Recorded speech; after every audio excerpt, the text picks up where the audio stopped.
lot of people think that your joke is wearing pretty thin. Why should anyone take you seriously as someone who could actually govern in Memphis city government? Well, first thing I would like to address is why did Miss Tammy address me at the door and tell me to get naked, because this was all a costume of political attire. When I wear this daily, I wear it to federal courts, I wear it any place. It is my belief, my religious belief, and I'd like to set the record straight to leave me alone. You don't have to jump on me at every corner. First, I was attacked when I went down to Channel 5 by saying that I was not a viable candidate because I'm not serious. I guess you want me to be serious like Willie Harrington and the gang that's in prison right now that you elected. If that's what you want, then what you need to do is elect those kind of people, because I'm not one of them. And I'm tired of people saying you're not serious. Time. All right, Wendy Thomas with our next question. Excuse me, I'm sorry. I'm sorry. According to the commercial appeal, you have filed twice for bankruptcy. Why should we trust you with our city budget? Because early on, I didn't understand about finances. But since that time, I've learned. Mr. Hodges, describe one community project, initiative, or policy change you have researched, proposed, gotten approved, and then implemented successfully. You have 30 seconds. Well, you know, you can see the static that I receive when I come in here. Now, what could I get done in this city when I go to any city councilman or I go to any meetings, whether it be the commissioners or whether it be the whomever? They all think I'm a joke. But all this junk you just heard from these people about the pyramid, what the hell, you need to feed the homeless, you need to put the homeless in there, and you need to start a kitchen in there, and you need to start teaching the homeless something to do besides being on the streets. Why don't we use this for a community project instead of pro-bass and coming here? Thank you, Mr. Hodges. That's time. Thank you. Mr. Hodges, can you tell us the current bond rating for the city of Memphis, and how would you ensure that we maintain a strong bond rating? We haven't got a good bond rating. All we've got is a bunch of thieves in office that have stolen us blind. And all these things I've heard from the panel about all this garbage they've done nothing. The county is dead in the stream. I thought I was going to hear I brought industry into the county. You got to fire that administrator in the school board. Now that idiot is passing people that can't even pass. He said put them in the next grade. What is that? That is the next step of our crime wave that's going to hit this country. And in 1978, when I was running for mayor, I said the educational system needs to be revamped. And if you don't have education, you got all these things you're asking. Mr. Hodges, you got to educate these people first. do you know the current bond rating of the city? They don't have any. They don't have any rating. Nobody would buy any bonds from the city. I wouldn't buy one if it was free. Thank you. Time. All right, we're going to have to lower crime in our city that the Memphis Police Department has yet to implement.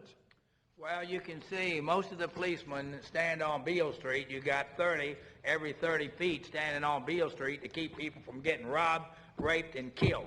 What we need to do, we need to issue all the citizens a Uzi, machine guns, or whatever it takes to protect themselves.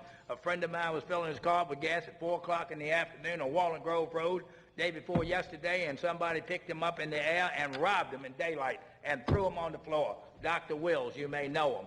But my point is, crime is run rampant, and because it's run rampant, thank you, sir. Time. Is because you don't have an educational system. That's time, sir. You got 1 minute if you care to explain what happened with the 2 female visitors in your church. Absolutely, positively for not. Mr. Hodges, how specifically does Memphis benefit from your repeated candidacies? Well, I'm the only one that'll tell the truth, and I'm the only one that makes sense, and I'm the only one that goes out of the box to express myself, right or wrong, because I know I'm right. Now, you didn't ask one question about where the money has been going for 50 years off of Beale Street. There was a big investigation about a month ago, and it went away like a storm because somebody got paid off. Then you had another big investigation, the school board. They threw away $1 million worth of food in the dumpster, but they stole $4 million. What happened to that? Where did the people go when they got, nobody went to jail. What are we doing here? We let everything go if they're the friends of other people. And if you keep letting all these rats go, they only form a new nest, and they have baby rats. And that's what we got, the mama papa rats and the baby rats. Now, I can solve this problem because I would get rid of all the rats. I had a poster one time where I exterminated all the rats in the sewer system. And we need to put them in the sewer system, and we need to exterminate. Thank you, Mr. Hodges. That's time. See if we have a rat abatement question coming up sometime. Jonathan, next question, please. Excuse me. Memphis is located in a major seismic zone. What would you do as mayor to prepare our community for a major earthquake?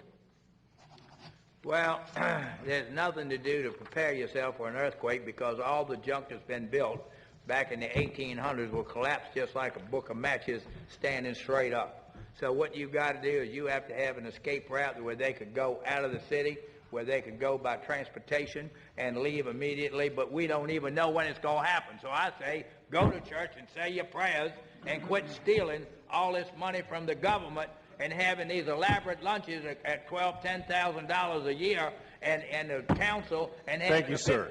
Time, sir. Thank you. Thank you. All right, sir. Mr. Lawler, here's the next question. Robert Sillerman and Elvis Presley Religious Enterprises. beliefs will influence your tenure as mayor. I don't have religious beliefs. I hate religion. I hate religion. That's the problem now, religion. Wendy. I am, at this point, supposed to ask a question of Mr. Hodges. Mr. Hodges, what question have you not been asked that you would like to be asked? Well, I could stay here forever answering questions, but I'll answer them quick and to the point.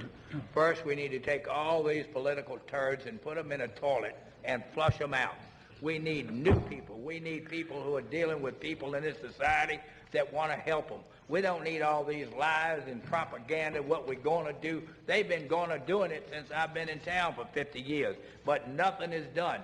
Now, if we want a new government, we got to get rid of the old, all of them. And we have to start the new stuff, and we got to find out. You're not going to get a team of bloodhounds and Einstein to find out where all the money's been going in this city and who's extorting it and who's stealing it. Nobody else can find it, so don't think you're going to get in there with auditors and find out. And as far as a bond is concerned, I'd rather buy a bond than a rock.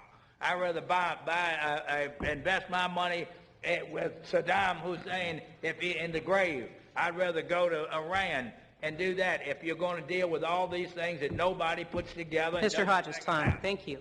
All right. Jonathan, please, next question. How you think people living outside of Memphis view Memphis? I think the people who live outside of Memphis view Memphis as a poor southern hick town.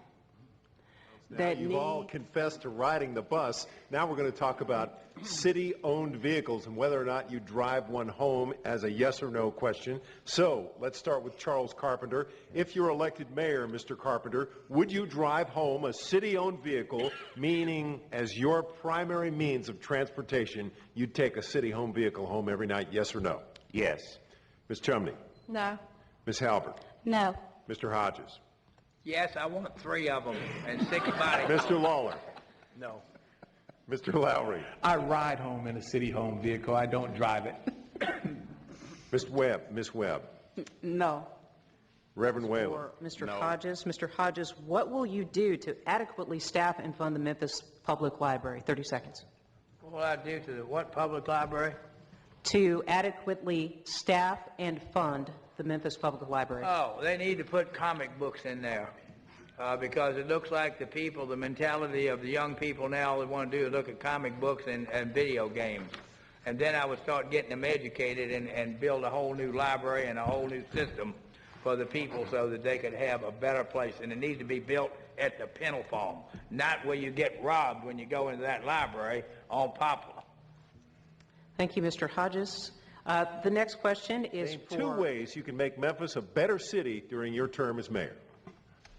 2 ways. I can educate our children in excellence and what? All right. Thank you. Thank you.